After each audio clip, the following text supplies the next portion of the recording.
Hi,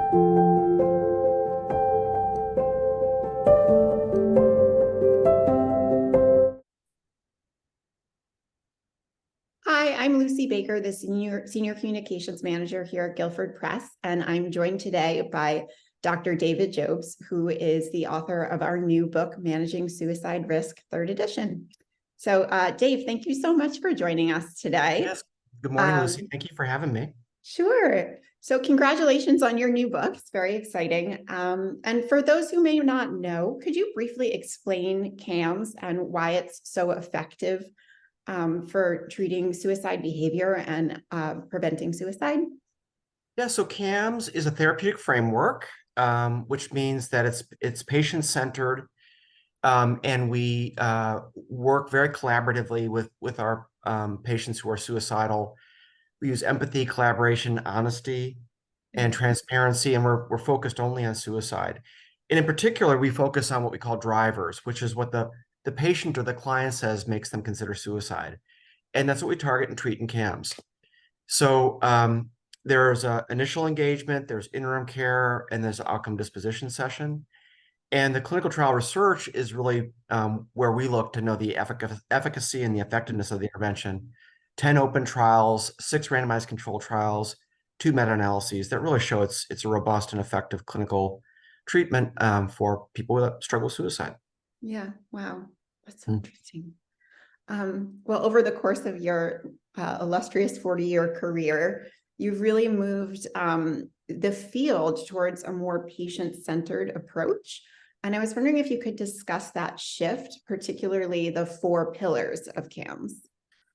Yeah, when I was first in the field, I worked on an inpatient unit, and back in those days, people were hospitalized that were suicidal pretty much automatically. There was no real consideration of working with them on an outpatient basis. And really, in the span of my career, we've seen hospitalizations decrease to very short stays, and they tend not to be very focused on suicide. They tend to focus on mental disorders versus suicide per se.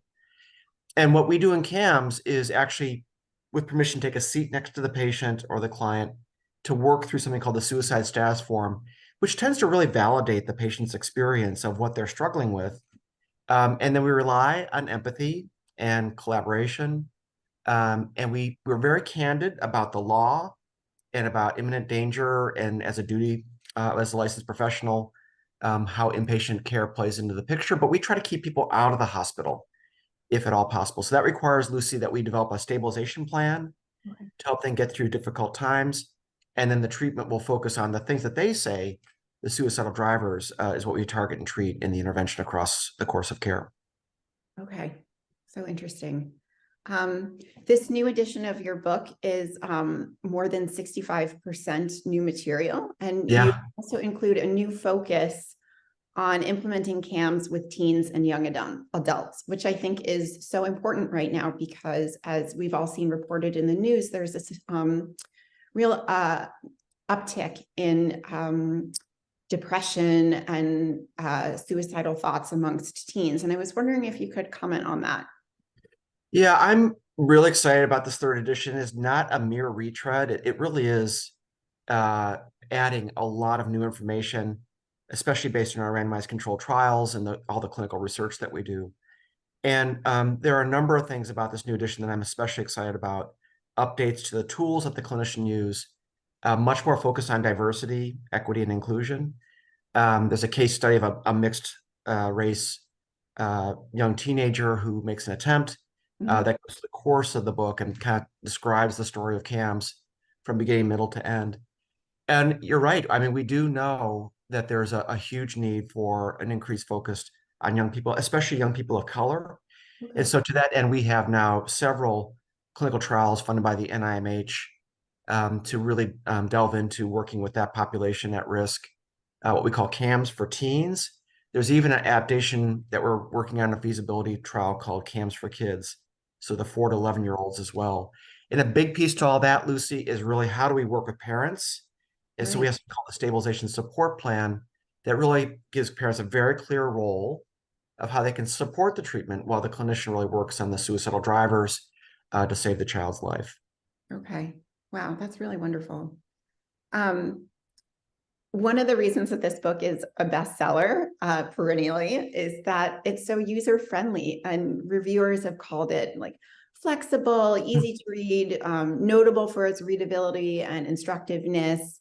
Can you highlight like one or two aspects of the book that are especially user-friendly for therapists and clinicians? Yeah, I mean, the one that really jumps out to me is that the book is written in the first person. And that was really my senior editor, Guilford, in the first edition saying, no, we don't want a academic scholarly thing. We want something like a workshop where you're talking to the reader.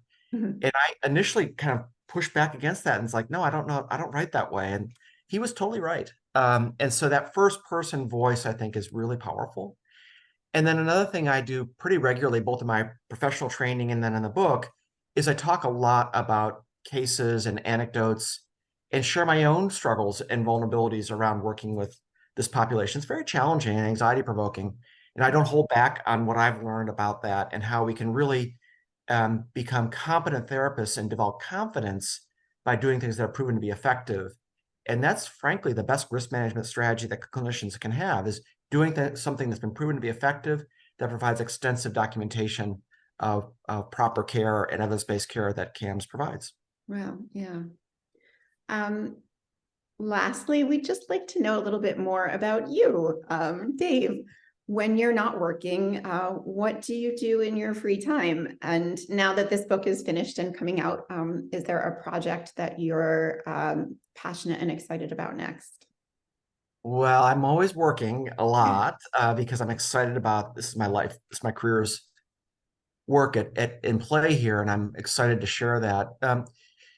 I've always been a martial artist, so I was a black belt in Taekwondo, and I've always been a runner. As I've gotten older, I've transitioned to less demanding exercise.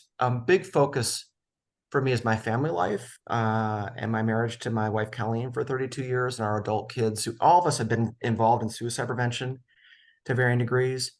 But a real passion that I have that does venture over into the professional is I'm really fascinated by the psychology of life. Mhm. And I'm really mindful of studying suicide for 40 years has told me a lot about the human condition Right. and what makes life worth living. And I think that topic is part of my teaching, maybe another book, about what lessons learned from a clinical suicidologist, about what gives life purpose and meaning, and why we'd want to live a life of purpose and meaning. And for people that cannot begin to realize that, sort of thoughts about how they might get there. So I have that interest and I read a lot in areas along those lines.